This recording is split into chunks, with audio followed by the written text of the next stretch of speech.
সকাল থেকে রাত অবধি এই একই রকমের কাজ, ঘর গোছাও, বিছানা গোছাও, ঘর ঝাড় দাও, রান্না করো, বাচ্চা সামলাও, একই রকমের কাজ রোজ রোজ।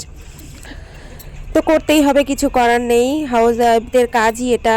শুধু হাউস ওয়াইফ বলে না, সবাই নিজের নিজের কাজ রোজ একই কাজ করে। তো যাই হোক, চলো সবাইকে গুড মর্নিং জানিয়ে আজকে আমার নতুন একটা ব্লগ শুরু করা যাক। সবাই কেমন আছো? আশা করি সবাই খুব ভালো আছো, আমিও খুব ভালো আছি। তো যেই সব নোংরা কাপড়গুলো এতদিন আমি এই ঝাঁকাটার মধ্যে গুছিয়ে রেখেছিলাম, আজকে খুব সুন্দর রোদ উঠেছে, সেই জন্য সব কিছু আমি ওয়াশিং মেশিনে দিয়ে দিলাম। ওয়াশিং মেশিনটা চালিয়ে দিয়ে আমি এখন যাব সবজি ওঠাতে। বাজারের ব্যাগটা ওখানেই আছে, সবজিগুলো বের করে সব ফ্রিজে গুছিয়ে রাখবো। সবাই ব্লগটা দেখতে থাকো, আশা করি তোমাদের ভালোই লাগবে।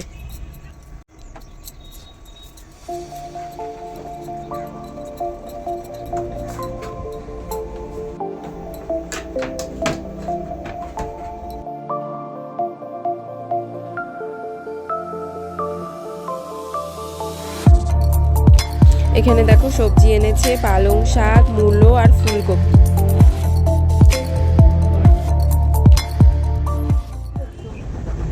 হ্যালো বন্ধুরা, আমি এইমাত্র রান্না করে এসে এখানে একটু বসলাম মেয়ের সঙ্গে।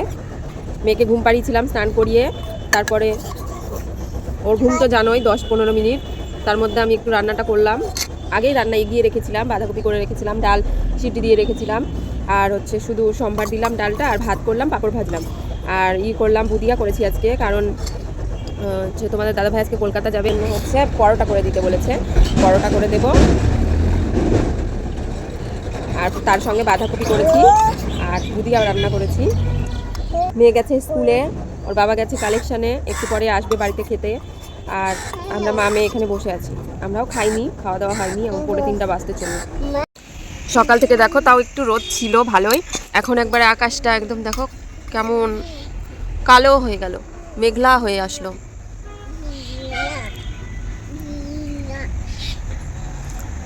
এরকমই হচ্ছে এখন, মানে সকালের দিক থেকে একটু দুপুর অবধি ভালো থাকছে ওয়েদারটা, তারপরে আবার এই যে মেঘলা মেঘলা হয়ে যাচ্ছে, তারপর থেকে আবার একটু ঠান্ডা পড়ছে, তাও আগের তুলনায় ঠান্ডা অনেক কমে গেছে।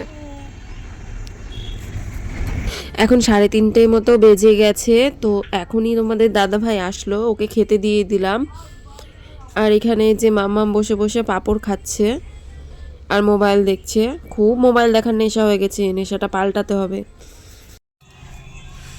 এই যে সোনাইও এখন চলে আসলো স্কুল থেকে, এখন বাজে 4টা, মোটামুটি 4টাই বেজে গেছে। তো ভাত বেড়ে দিয়ে দিয়েছি, সোনাইকে এখন ড্রেস খুলছে, ফ্রেশ হবে, তারপরে খেয়ে নেবে।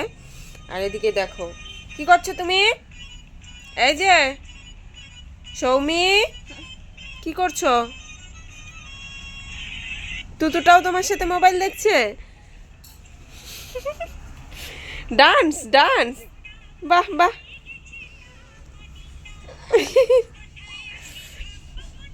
পড়ে যাবে তো, নাচো,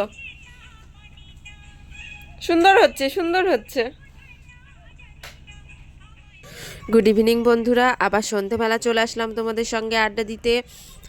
রান্নাঘরে এসে পড়েছি আর বানাচ্ছি হচ্ছে পরোটা। বলেছিলাম দুপুরবেলা যে তরকারি আর বুদিয়া রান্না করা আছে, এখন আমি পরোটাগুলো ভেজে নিচ্ছি।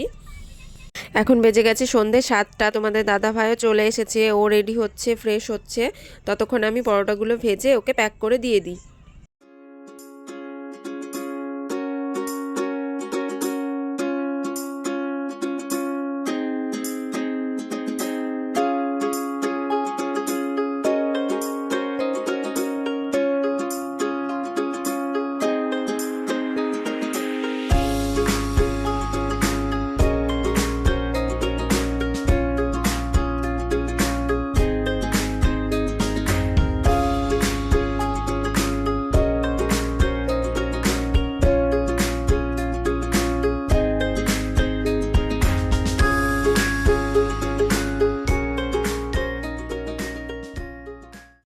সাতটা পরোটা দিয়ে দিলাম।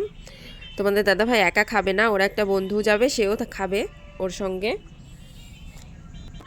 আর এখানে দেখো মেয়েদের মন খারাপ, বাবা 2 দিনের জন্য কলকাতা চলে যাচ্ছে, সেই জন্য কি করা যাবে, ব্যবসার জন্য তো যেতেই হবে, মালিক যখন যেখানে পাঠাবে সেখানেই যেতে হবে। তো চলে আসবে পরশুদিনকাই চলে আসবে সকালবেলা। তো আজকের মতো আমার ব্লগটা এখানেই শেষ করব। দেখা হবে আবার পরের কোনো ব্লগে। সবাই ভালো থেকো, সুস্থ থেকো। আমার ব্লগটা যদি তোমাদের ভালো লেগে থাকে তো আমার চ্যানেলটাকে প্লিজ সাবস্ক্রাইব করে দিও। টাটা।